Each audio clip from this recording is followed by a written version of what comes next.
जय माँ सरस्वती। नमस्कार। I welcome you all to the setup knowledge.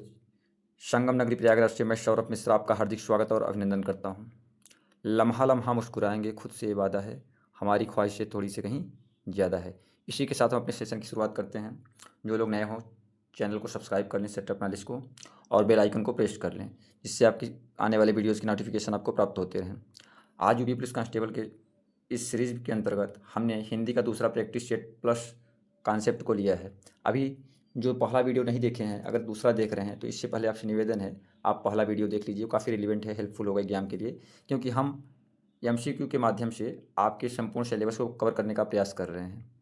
हर एक टॉपिक से हमने 1, 2, 3 क्वेश्चंस उठाए हैं, जो कि आपके सिलेबस में दिए गए हैं। तो चलिए बिना देरी किए हुए आज के हम सेशन की शुरुआत करते हैं। देखते हैं आज हिंदी के प्रैक्टिस सेट में पहला क्वेश्चन हमने क्या लिया है। और इस बार हमने कुछ नया भी किया है, आपके लिए एक आंसर का भी डिस्क्रिप्शन दे दिया है, मतलब डिस्क्रिप्टिव वर्णन कर दिया गया है। आप टेलीग्राम से पीडीएफ डाउनलोड करके उसको देख सकते हैं। कौन से शब्द में र व्यंजन नहीं है? मात्र, मूर्धा, क्रम, मातृभूमि। तो किस में नहीं है र व्यंजन? किस में नहीं है? मातृभूमि में नहीं है। किस में नहीं है? मातृभूमि में। मातृभूमि में नहीं है। देख लीजिए मातृभूमि कैसे नहीं है, क्योंकि मातृभूमि शब्द मेरा व्यंजन नहीं है, क्योंकि मातृभूमि म प्लस आ प्लस ह्रस्व त प्लस श्री प्लस ह्रस्व भ प्लस उ प्लस म प्लस ई से बनता है। यहाँ पे कहीं भी र नहीं है, इसलिए मातृभूमि में क्या र नहीं है। तो आपका सही जवाब क्या हो गया? मातृभूमि। चलिए आगे चलते हैं। कौन सा व्यंजन नासिका द्वारा उच्चारित होता है? ड़ ट ड द। तो नासिका द्वारा उच्चारित ये वाला जाने वाला व्यंजन क्या है आपका? ड़ है। क्या है? ड़। आइए जानते हैं नासिका द्वारा कौन कौन से व्यंजन उच्चारित किए जाते हैं। तो नासिका नासिका द्वारा उच्चारण मुख्य नासिका से होता है, वो आपके हैं य, ड़, न, म और अनुस्वार। अंग भी है। यंगड़नम याद कर लीजिए, यंगड़नम और अनुस्वार का उच्चारण किससे होता है? नासिका से। तो यहाँ पे क्या है? ड़ नहीं है। चलिए आगे बढ़ते हैं। स्वर रहित व्यंजन जब स्वर सहित व्यंजन से मिलता है तब क्या कहलाता है? स्वर रहित व्यंजन जब स्वर सहित व्यंजन से मिलता है तो क्या कहलाता है? संयुक्ताक्षर। जब स्वर रहित व्यंजन स्वर सहित व्यंजन से मिलता है तो क्या कहलाता है? संयुक्ताक्षर। संयुक्ताक्षर आपके चार हैं। पूछा जाता है संयुक्ताक्षर कौन कौन है, कल मैंने दिया भी था। एक छ है, दूसरा त्र है, तीसरा ज्ञ है, चौथा स्र है। कौन कौन से हैं? स्र, छ है, त्र है, ज्ञ है, स्र है। ये चार संयुक्ताक्षर वर्णमाला में शामिल हैं। चलिए आगे। निम्न में तालव्य ध्वनि है। तालव्य ध्वनि निम्न में से कौन है? ट है, श है, प है, क है। तो तालव्य ध्वनि आपकी कौन सी है? तो तालव्य क्या है? श है। तालव्य क्या है? स है। तो आइए जान लेते हैं कि तालव्य स इसलिए कहा जाता है क्योंकि स का उच्चारण तालु से किया जाता है। तो आइए जान लीजिए उच्चारण स्थान किसका क्या है। तो तालव्य ध्वनि है जिनका तालु से उच्चारण किया जाता है। ई होता है, ई होता है, य होता है, स होता है और च वर्ग। च वर्ग के अंतर्गत च, छ, ज, झ, ञ तक आते हैं। अब ओठ से उच्चारण यानी ओठ से उच्चारण होने वाले ध्वनि आपके कौन कौन से हैं? ओठ से उच्चारण होने वाले ध्वनि आपके उ है, उ है और प वर्ग। प वर्ग में आते हैं प, फ, ब, भ। ये प वर्ग वाले हैं।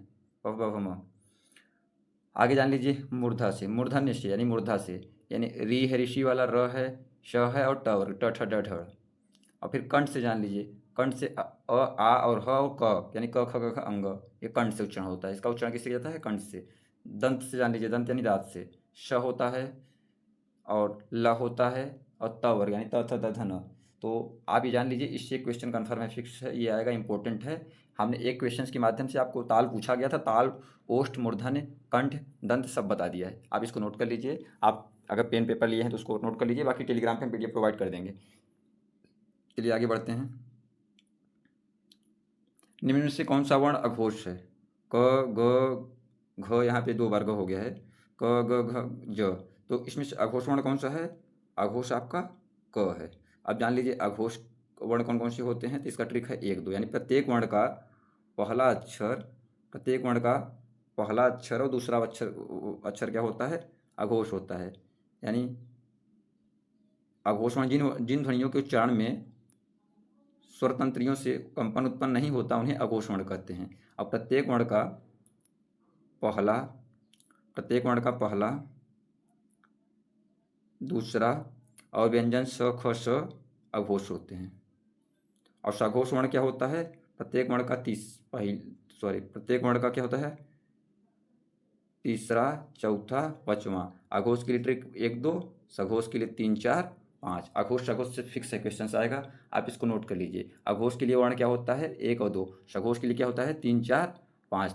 तो इसमें क्या है? अघोष वर्ण कौन सा नहीं है? पहला वर्ण, क पहला वर्ण होता है, इसलिए कर्ण अघोष है। कर्ण वो सॉरी क अघोष है। वर्णों के समुदाय को क्या कहते हैं? वर्णों के समुदाय वर्णमाला, सर्वनाम, अक्षर, क्रिया। तो वर्णों के समुदाय को क्या कहते हैं? वर्णमाला कहते हैं। वर्णों के जो समुदाय होता है उसे वर्णमाला कहते हैं।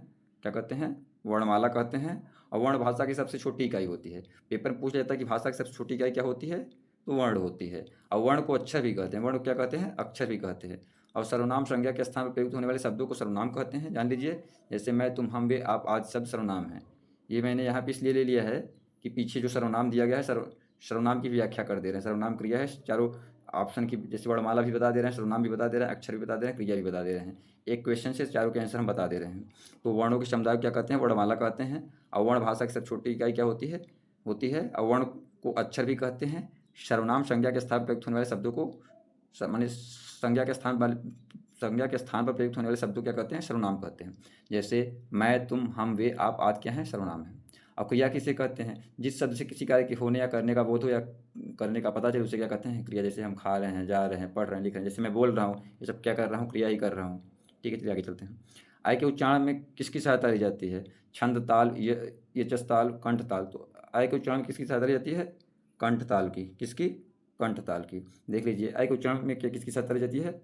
कंठ और ताल की। और वह के उच्चारण स्थान में दंत और ओष्ठ की। उसमें दिया गया था ना दंत ओष्ठ। तो प फ ब भ व, पप्पा वर्ग वाले प फ ब भ म, और वह वाले क्या होते हैं? ओष्ठ की। उच्चारण स्थान क्या होता है इनका? ओष्ठ होता है। पुस्तक रखी है, वाक्य में वचन है। पुस्तक रखी है, वाक्य में वचन क्या है? एक वचन, बहुवचन, द्विवचन, त्रिवचन। तो पुस्तक रखी में कौन सा वचन है? एक वचन है। अब जान लीजिए बहुवचन, द्विवचन, त्रिवचन क्या है। पुस्तक रखी वाक्य में एक वचन है, जिसका बहुवचन होगा पुस्तकें रखी हैं। पुस्तकें रखी हैं। और वो हिंदी में वचन 2 होते हैं। पेपर में भी पूछ सकता है कि हिंदी में वचन कितने प्रकार के होते हैं? एक वचन और बहुवचन, द्विवचन त्रिवचन नहीं होता है। चलिए आगे देखते हैं। निम्नलिखित में से किस शब्द का वचन एक सा नहीं रहता? बेटा, काका, चाचा, फूफा।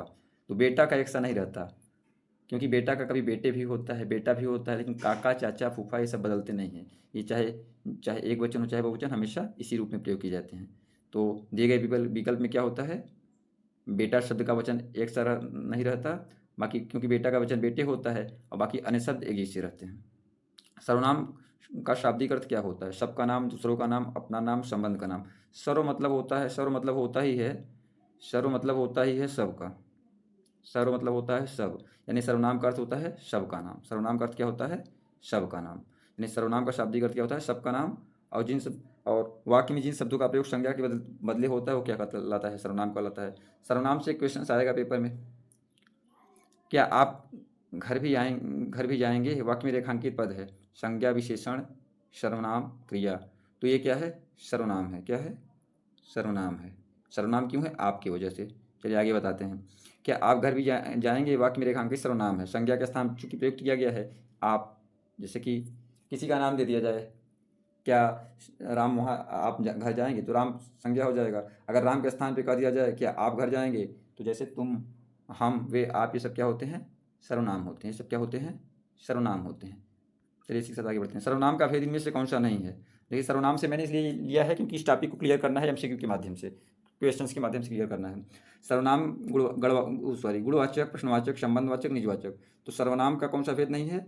गुणवाचक, क्योंकि गुणवाचक विशेषण का भेद है, बाकी सब सर्वनाम के भेद हैं। सर्वनाम के कितने भेद होते हैं? सर्वनाम के 6 भेद होते हैं। सर्वनाम कितने भेद होते हैं? 6 भेद होते हैं। आइए 6 के 6 भेद को देख लेते हैं।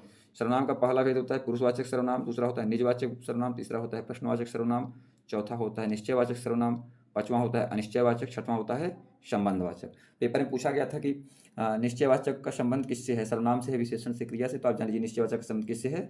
सर्वनाम से है। चलिए आगे बढ़ते हैं। माँ ने बाजार से कपड़ा खरीदा, रेखांकित का कारक कौन सा है?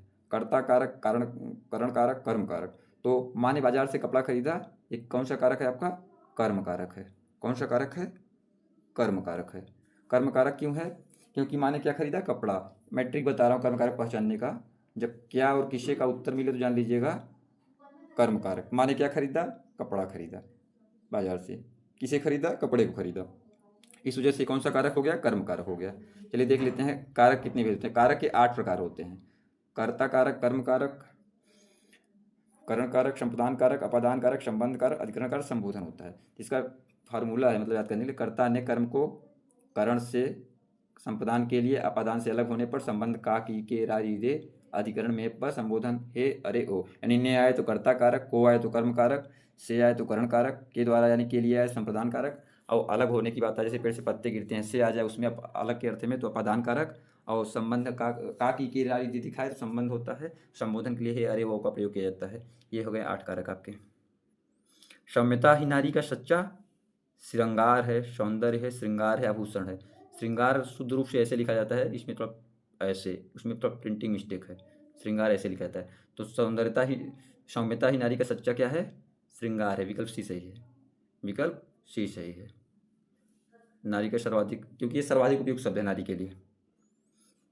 निम्नलिखित में से भाववाची का उदाहरण कौन सा है। अब चला जाए, कृष्णा पानी पीता है, मोहिनी पत्र लिखती है, शीला से खाया नहीं जाता। तो क्या होगा, शीला से खाया नहीं जाता। ये क्यों होगा शीला से खाया नहीं जाता, क्योंकि कोई कार्य भावनात्मक दृष्टि से किया जा रहा है। मुझसे खाया नहीं जाता, मुझसे रहा नहीं जाता, मुझसे खेला नहीं जाता। जहाँ पे इस तरीके के वाक्य, वहाँ पे क्या होता है, भाववाची होता है। वाच्य कितने प्रकार के होते हैं, वाच्य 3 प्रकार के होते हैं, कर्तृवाच्य, कर्मवाच्य और भाववाच्य। इसे इंग्लिश में एक्टिव वॉइस और पैसिव वॉइस बोलते हैं, हिंदी में 3 हो जाते हैं, कर्तृवाच्य, कर्मवाच्य और भाववाच्य। तो चूंकि शीला से खाया नहीं जाता वाक्य में भाववाच्य है, क्योंकि क्रिया के जिस रूपांतरण से वाक्य में क्रिया की भाव की प्रधानता का ज्ञान हो उसे भाववाच्य कहते हैं। ऐसे वाक्यों में क्रिया के लिंग वचन और पुरुष कर्ता तक कर्म के अनुसार न होकर भाव के अनुसार होते हैं तथा सदैव एक वचन पुल्लिंग और अन्य पुरुष में रहते हैं। जो भाववाच्य होता है हमेशा एक वचन पुरुष और अन्य वचन में रहते हैं। जैसे गर्मी का मुझसे खेला नहीं जाता, तो इस वजह से क्या हो गया, शीला से खाया नहीं जाता, भाववाच्य हो गया। चलिए आगे देखते हैं। कुंडलिया छंद में कितने चरण होते हैं। कुंडलिया छंद में कितने चरण होते हैं, 6 चरण होते हैं। कुंडलिया छंद में कितने चरण होते हैं, 6 चरण होते हैं। कुंडलिया में 6 चरण होते हैं। यह एक विषम मात्रिक संयुक्त छंद है। पूछ लिया जाता है कई कुंडलिया कौन सा मात्रिक छंद है, सम मात्रिक है, अर्धसम है, विषम मात्रिक है, सम मात्रिक। तो कुंडलिया क्या है, विषम मात्रिक संयुक्त छंद है, जो दोहा और रोला छंदों को मिलाकर बनता है। दोहा और रोला छंदों को मिलाकर क्या होता है, बनता है। इसके प्रथम चरण की रचना दोहे में और अंतिम चरण की रचना किसमें होती है, रोला में होती है। प्रथम चरण दोहे में और अंतिम चरण किसमें होती है, रोला में होती है। वीर रस का स्थायी भाव कौन सा होता है, वीर रस का स्थायी भाव क्या होता है, उत्साह होता है। उत्साह नामक स्थायी भाव जब विभाव अनुभाव संचारी भाव से संयोग करता है तो वहाँ पे वीर रस की उत्पत्ति होती है। तो क्रोध किसका होता है, रौद्र का होता है। हास किसका होता है, हास किसका होता है, हास रस का होता है, हास्य रस का होता है। रति किसका होता है, श्रृंगार रस का होता है। चलिए देख लीजिए, वीर रस का स्थायी भाव उत्साह होता है। और उस रस कितने होते हैं, रस 9 होते हैं।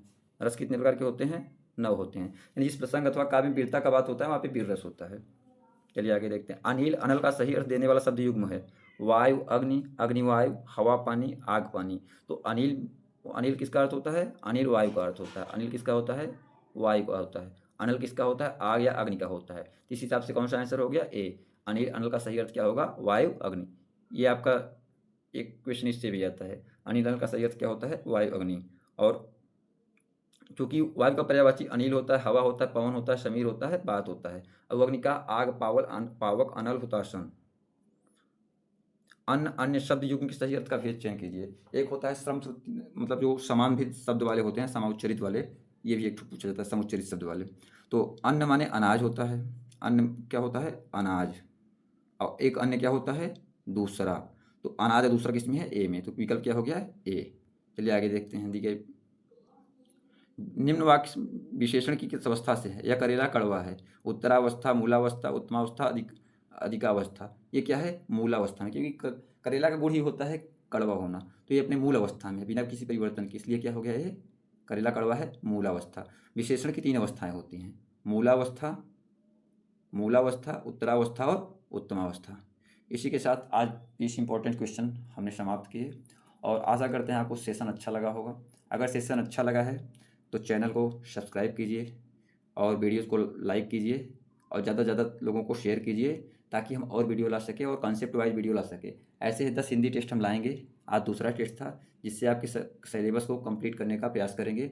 और बाकी अलंकार, समास, संधि, इन सब का सेपरेट वीडियो लाएंगे, कॉन्सेप्ट वाला, आपकी हिंदी और जीएस की गारंटी लेते हैं। अगर आप साथ देते हैं तो हम पूरा कराने का प्रयास करेंगे। तो ज़्यादा से ज़्यादा लोगों तक चैनल को पहुँचाइए, क्योंकि चैनल अभी शुरुआती दौर पे है।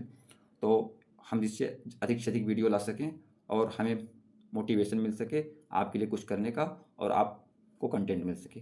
धन्यवाद। Thank you so much.